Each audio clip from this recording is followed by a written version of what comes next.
Today, I would like to tell the tale of two letters and how each changed my life by revealing both my social responsibility and the power of human-to-human connection. To begin, I have to take you with me back in time. It was 2010. I was about to live my dream again. It was going to be the third time that a license plate was my address for the next year, as I climbed aboard a tour bus for a 20-plus city tour across America. It was late September, and Amherst, Massachusetts greeted us with vibrant autumn colors as we pulled into the loading dock of the Mullins Arena. Our production-filled semi-trucks were already there, waiting for us to unload the show. After a week of production rehearsals, it was opening night. We were about to welcome a crowd of 10,000 into our story. What I didn't know was I was about to be welcomed into theirs. We were in between a set change, and the crowd had intermission. Side of stage, I passed the band who was miking up for their set. I parted the thick black curtains which separated backstage from the crowd. All access pass on my hip, security let me stand just below the stage and look out. I always loved that view. The crazy, the hype, the anticipation. I drank it all in, happy to be there for another tour. My eyes swept across the concert line security tape just in front of me, and that's when I saw them. Random postcard-sized papers all over the floor. Dozens of them. That shouldn't be there, I thought. Any minute now, Red Bull-inspired concert-goers would be rushing to that spot. Puzzled, I picked one up, and it read, "I've been abused for 4 years now, and I can't tell anybody because my family doesn't want me." The shock, that thud in your stomach, the adrenaline and fear mixed in surreal emotions. I scanned the crowd as if looking for answers, but all I saw was hype. It didn't match the story in my hand. Bewildered, I picked up another. I've been addicted to pornography since I was 7 years old, and I'm so ashamed. Okay, what is happening? I heard the rustle of musicians on the stage behind me. Attendees began to rush to that very spot, and I quickly gathered a handful of papers and scurried backstage. Glancing back as the music began, another 100 or so vulnerable confessions were trampled by the crowd, and it all felt so wrong. Popping into an empty green room backstage, I sifted through the letters which expressed hidden grief, crippling depression, devastating regret, mental health wars, suffocating addiction, self-harm confessions, and a desire to die, raw, unfiltered, in ink and paper in my hand. And I kept asking myself over and over again, what do I do? Have you ever had one of those moments that you weren't ready for? That Friday in Massachusetts, I wasn't ready, and I bet you've been there too. It's the time that a friend sits you down to say, I want to tell you something that I've never told anyone else. It's the coworker that you found crying in the parking lot. It's the moment that your kid's friend tells you what happened to them that day at school. It's the breakdown that you didn't intend to walk in on. I guarantee that these moments are going to happen to every single one of us, because every person on this planet has a story, and many times it is filled with challenging obstacles. This leads me to believe that every person is looking for someone to hear them, see them, and understand their story. Many times, we stumble across that story. So what do? I admit, leading into other stories is not easy. It's not comfortable to do. I didn't know where to start that night in Amherst. It's not like I could look up what to do on howtohaveaconversation.com. But as I sat in the green room with torn letters in my hands, I knew it was time to dedicate myself to be more available than I had been. It was time to move from the backstage life where I was comfortable and into the crowd. That promise to myself launched me on a path of 3 key discoveries, and with the rest of our time together, I want to share this with you. Discovery number 1, to look and listen. The first discovery I made as I committed to be present for other stories was the decision to actively look for them and listen to them. I started to look during our second tour stop in Hamilton, Ontario. I wasn't sure if that event would be the same as the last. Would discarded confessions litter the arena floor, or had it been a fluke? I asked our managers about last week and was told that the speaker had prompted attendees to discover hope in his inspiration-filled keynote. The letter-writing exercise was meant to be a moment of personal reflection to help them feel unburdened. Attendees were never prompted to discard their notes, but many of them had. That Friday night in Hamilton, the message happened again, and once more, I found dozens of letters. I am pregnant and I don't know what to do. I know cutting myself is not the answer, but it gives me a sense of relief. I feel so sad all of the time. Cleveland, Chicago, Tampa, Dallas, Nashville, Anaheim, over and over the letters kept coming. As the tour progressed, I committed to look for and listen to every single letter. I didn't know what to do yet, but I knew I could at least give the gift of my attention.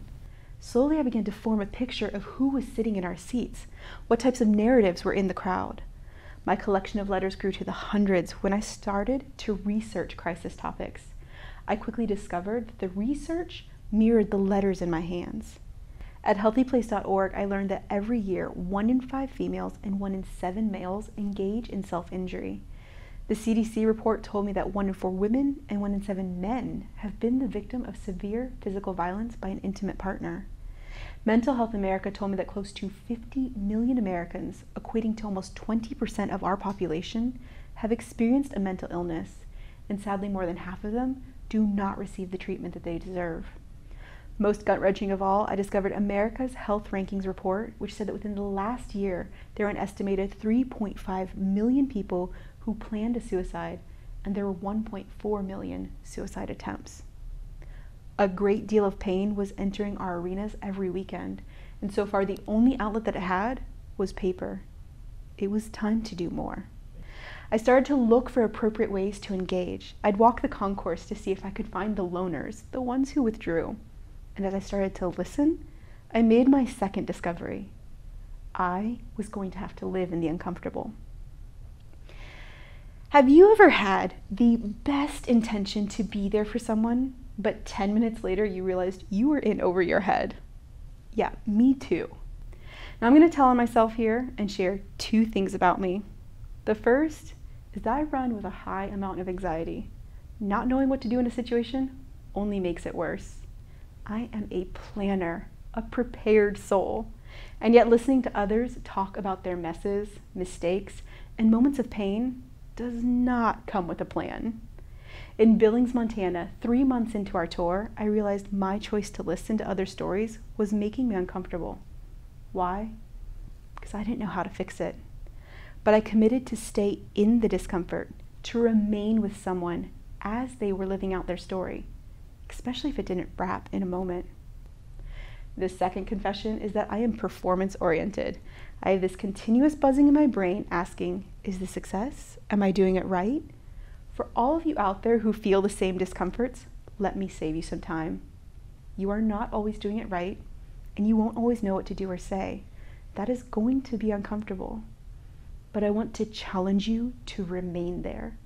Because when you are living in the uncomfortable with someone, instead of darting out of it with your most accessible cliche, you are actually caring for them. I bet if we were to think of the times in which we felt like someone was there for us, it wasn't because they fixed it or because they took away the pain. Rather, we felt like they saw us, heard our souls, and understood where we were at. All of our stories are incredibly layered and complex. The broken areas inside of us deserve to heal in a healthy, stable progression versus being fake fixed in one interaction. Each person's story deserves more dignity than that.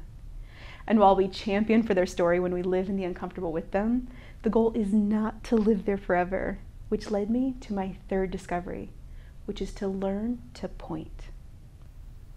In my time bouncing between arenas and tour buses, I had become painfully aware of my own limitations. On off days in between shows and in stolen moments in the backstage areas, I continued to research crisis topics and organizations who were providing solutions. I gathered a roster of organizations, treatment facilities, and websites which had stronger networks than I did. Learning to point, meaning using the connection that I have built with someone to help guide them towards professional support and well-established resources, freed me from believing that I was their only source. I wasn't the hero, and that was liberating. You see, none of us have to be the end-all solution to someone else's healing journey. In fact, I don't think it's healthy if we try to be. They say it takes a village to raise a child, and I think it actually takes a village for each of us to reach a place of wholeness. I am happy to be one person in that village, but I don't have to be the chief. I love to point an individual towards him or her so that they can get the care they deserve, and I count it an honor to walk alongside of them as they receive the support that they deserve. Before I knew it, 9 months had passed and my tour was wrapping up. I had found 4,000 letters, and our tour bus, Isabella, was faithfully rumbling into our last tour stop in Baltimore, Maryland. After that weekend, I never toured again. Although I admit, I still love being in an arena, and the smell of diesel will always remind me of backstage hallways with production-filled semi-trucks and free-roaming forklifts. Immediately after the road, I looked for jobs which would let me invest in others' lives.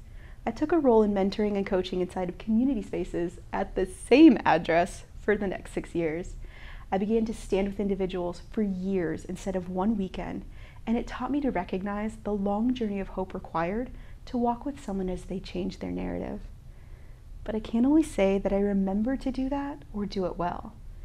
You might be tempted to think I have it all together, but I'm here to let you know, even with all I've experienced, I've let many opportunities pass me by, and at times have forgotten the power of human-to-human connection. That is, until a second letter entered my life. It was 2018. My career focus took a turn as I began freelance work doing design.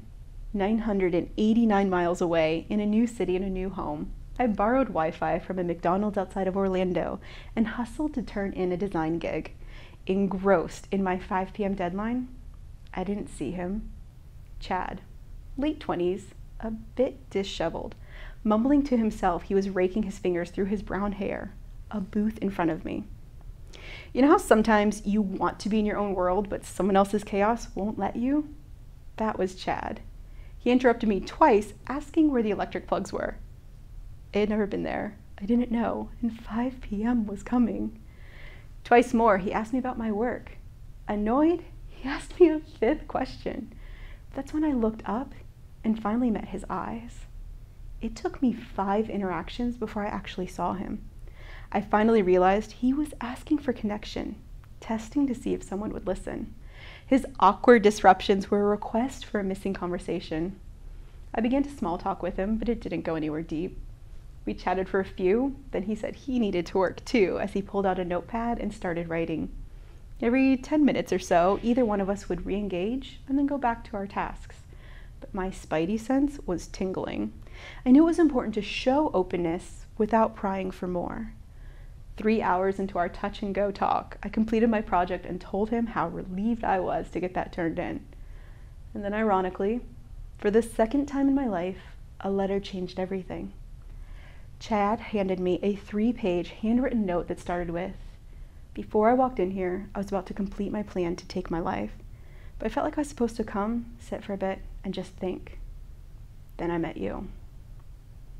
Shame washed over me. I'd almost missed it. I didn't want him to be bothered. I was busy. I wasn't inclined to have a conversation. That was my past life, a different role when I had an avenue to be there for someone. But Chad taught me something. The fact that missing conversations are not only inside of arenas when we are prompting individuals with a keynote about hope. It isn't only inside of mentoring or community programs in which the underlying assumption is we're going to root for your story and help you find a way. Missing conversations are everywhere, even when we're not ready for them. Chad and I talked for another hour. We looked up a few resources, and I left him with the number of a couple of care centers who could meet his specific needs. Wrapping up, I told him what a gift he had given me as I reconnected with part of myself that I had sadly lost along the way. I don't think that I saved the day that day with Chad. In some ways, I had come close to sabotaging it. Luckily, there was grace between us. We both grew from engaging in human-to-human connection, and that's the goal. I am asking for us to step into those uncomfortable places and fulfill a social responsibility to be there for others in the awkward, messy, uncomfortable, sacred territory of their story. I'm calling us to go beyond what my conference did in simply asking for people to reveal their stories, all while being irresponsible by not providing tangible resources once an individual did. I'm advocating for us, as regular people, to do more than TV shows and movies which talk about mental health, but don't offer direction. I'm convinced every single one of us has what it takes to enter into someone else's life with compassion, even though we may not be experts, feel educated, or know what to say. We can grant another the ability to feel seen, heard, and understood in the darkest pages of their stories if we're prepared to listen and look, dare to live in the uncomfortable, and learn to point. I'd like to invite you to take a moment to look out over your couches and cubicles, sanctuaries and synagogues, park benches and parking lots, and allow yourself to see the stories of those who sit in them. And as you look, let me ask you one final question. What is their story, and what are you going to do with it? Thank you.